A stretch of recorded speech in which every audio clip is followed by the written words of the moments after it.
discuss some UFC 292 last night. Barely got any sleep. Got like 5 hours of sleep. The event ended at like 1 a.m. in the morning. I think a little later than that. But let's start off from the main event of the prelims.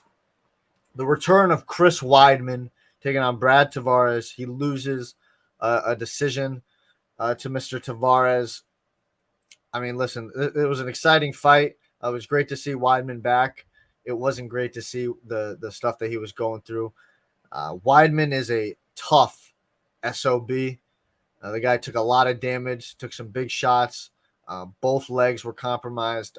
Dana in the post-fight press conference said that apparently Weidman tore one of his either MCL, ACL, or one of the CLs, he said, which sucks on the leg that he obviously didn't injure, I believe it was. So that sucks. It's to me, it's, he showed a lot of heart, Chris Weidman, but when I tweeted this out at the time, when you negate his wrestling, he becomes a very limited fighter, especially at his advanced age, which was 39 years old.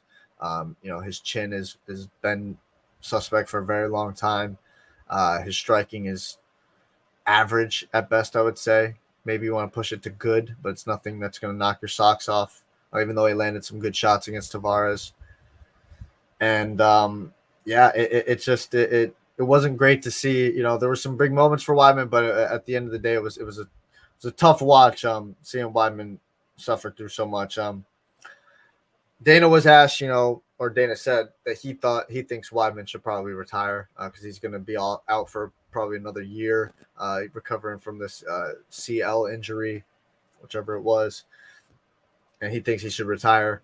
I kind of tend to agree, but if Weidman wants to, come back for one more fight, I guess he could against maybe somebody. But you know what? Now that me saying it out loud, it sounds stupid. I think Chris Weidman should probably retire. You hate to see it, but it's for the betterment of him. He's made a lot of money. He's probably been very smart with the money. He's a good guy. He's got a family. Think about that. The fighting career is over. You're 39 years old. It's time to, venture into the next chapter of your life. You're a Hall of Famer. You're a former champion. You beat Anderson Silva twice, one of the greatest fighters of all time. It's time to hang him up. It's not worth the punishment anymore. Moving on to the pay-per-view.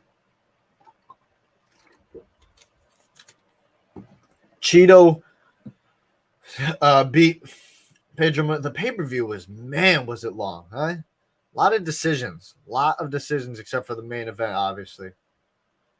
Chito Vera beat Pedro Munoz by decision. To me, I've become very disappointed in Cheeto's fights. Really thinking about them, even the Frankie Edgar and Dom Cruz. He was losing both those fights and landed a bit, big shot to put those guys out. And both guys are, 38, 37 years old, plus than that.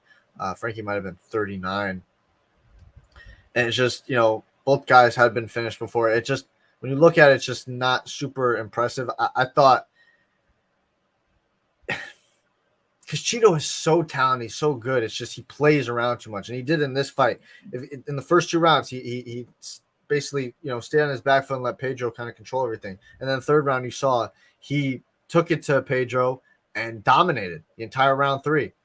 And you saw that when Cheeto wants to take the fight to his opponent, when Cheeto is first, when Cheeto wants to impose his will on his opponent, he's damn near one of the best in the division.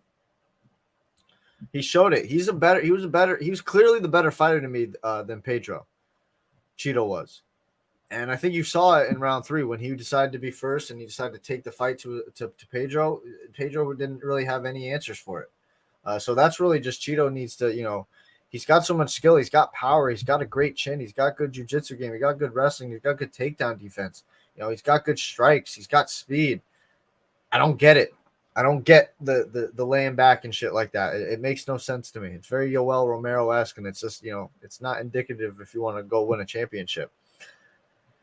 Next up, we had Ian Gary and Neil Magny, the heated fight. From the jump,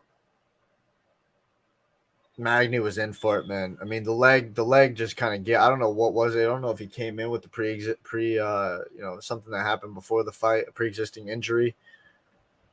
But the first leg kick just dropped him, and then it just continued throughout the entire fight for 3 rounds. Just multiple, not even multiple, just an insane amount of leg kicks just to that left leg of Neil Magny. That was beat up. I was actually shocked that Keith Pearson didn't call the fight, especially in the third round when he got dropped. I thought he was going to call it, but he didn't. Magny is one fucking tough ass dude for staying through that. I don't blame Ian Gary for not getting the finish. Neil Magny's tough to finish, especially with that 6'3" frame and the 80-inch reach advantage. It's just a lot to try and get through and shit like that. So I just I'm not going to blame him for it. He did what he needed to do. He didn't rush to possibly get caught with a shot. Picked him apart. Kept kicking the leg, going back to the well. Magny had nothing for him. He got the big W. I hope that Wonder Boy's next. Dana didn't seem too keen on it in the post-fight press conference. I think Dana might be upset with Wonder Boy now, and that's some behind-the-scenes shit that we're going to be very interested to see. But I think Ian Gary moving up is a good thing for this division, and he's coming. I would love to see the Wonder Boy fight. I think that's the perfect fight to make. If not, I guess maybe the Jeff Neal, redo the Jeff Neal fight. Jeff Neal fight. Next up, the first of 2 title fights, the co-main event, Weili Zhang. Or Zhang Weili, sorry, just dominated Amanda Lemos. There's not much more to say about it. I mean, Lemos is a tough cookie as well. She gave it everything she had. She landed some good shots. She threw up some nice submissions. She had a tight Darce in the first round that almost was causing a lot of worry for a lot of fans and Zhang herself in her corner. But Zhang was able to get out of it. And Zhang showed that, such a gangster and a beast, savage she is. Right when she gets out of the choke, she's able to get the back, get full mount, and then just absolutely lay down hammers on Amanda Lemos. She dominated the entire fight. I think what's next for Zhang Weili is probably Yang Xiaonan, if I'm saying that right, in China. I know a lot of people want Tatiana Suarez next. I'm down for that. I think that's the biggest fight to make in the strawweight division right now is Weili versus Suarez, but I think Suarez is going to do one more fight. I think Dana really wants to do the Yan versus Weili fight in China. It'd be a massive miss. They've been missing a lot on these region cards, even this Boston card. No New England cartel, no Joe Lozon. Make no sense to me. The Australia card next month is a little lackluster. There's the best guys aren't on that. It's just they've been dropping the ball. The Mexico.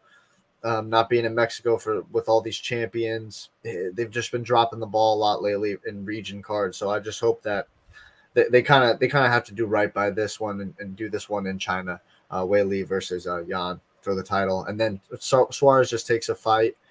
Most likely he's going to dominate. She's a beast. She's en route for championship status, and then Weili versus Suarez is just going to be a massive fight that I cannot wait. It's one of my most anticipated fights, to be honest with you.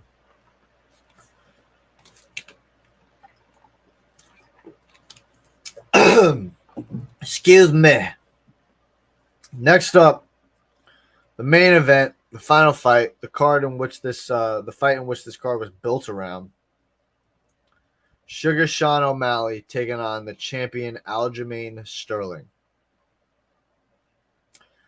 Now, I know I was really, fence riding in my prediction episode, but if you really were to put like a gun to my head and say you have to make a choice, what do you think is going to happen in this fight?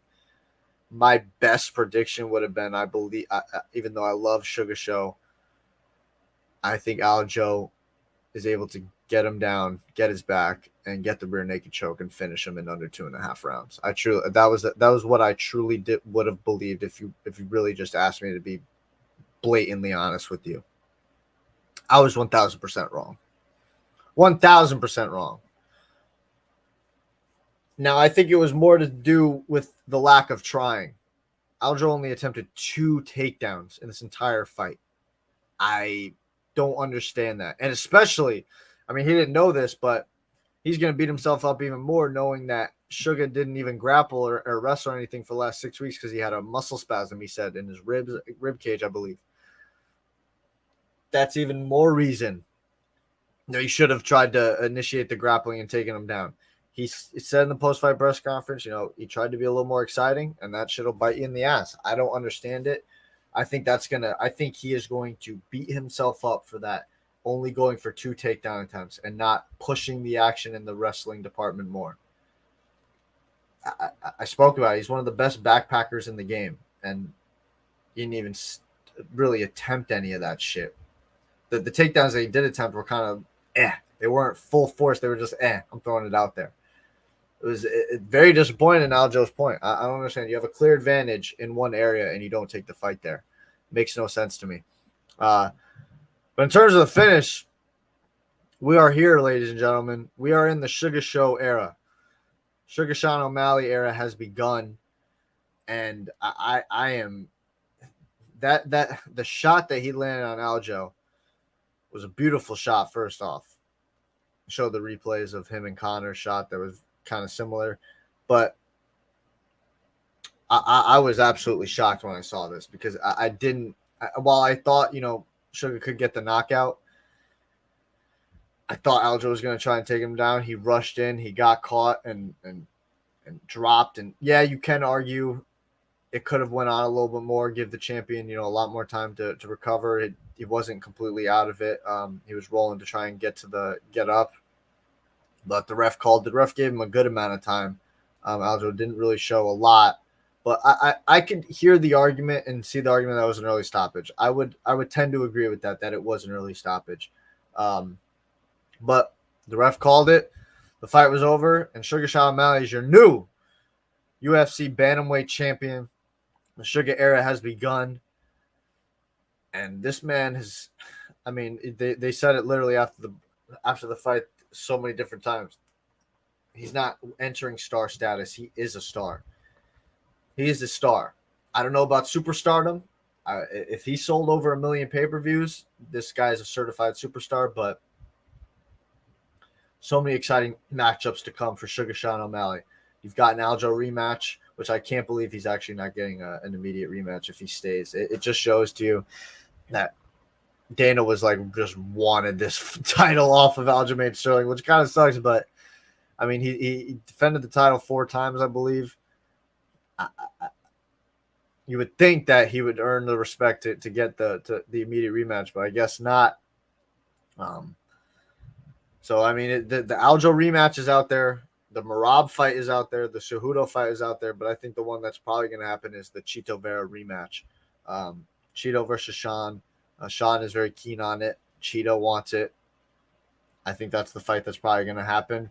That one was a real weird one. The first one, I'm excited for anything that Sean is doing, to be honest with you. Anything that Sean does, it's been almost a year since he fought.